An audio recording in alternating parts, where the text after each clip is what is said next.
Hello guys, welcome back another video. Today in this video I'm going to show you how to cancel jcrew order. Okay, so there are two methods. If you have placed your order in within 2 or 3 hours, then you can cancel your order within your account. Okay, so as you can see, this is my account, and I have to log in into my account, and once I have logged in, I need to check my order history.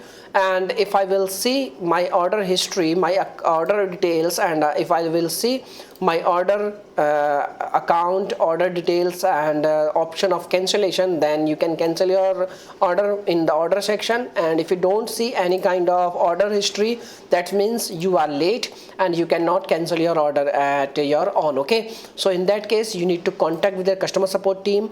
So as you can see, this is their customer service page, and this is their customer service page. And on this page you can see there are phone number mentions, and you need to call on this number.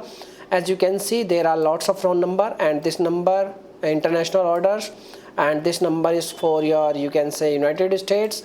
This number is for international orders, and if you are calling from other countries like Canada and all, then you can choose any number. So once you choose the number, you can select any number, and once you get connected, you can tell them that you wish to cancel your order, and your order cancellation is not in your, you can say, in your order history. And once you get the details of your, once you provide the details, jcrew, and they will cancel your order very easily. Okay, so this is the way by which you can cancel your jcrew order. Hope you are getting my points. If yes, please hit the like button, and thanks for watching this video. Bye bye.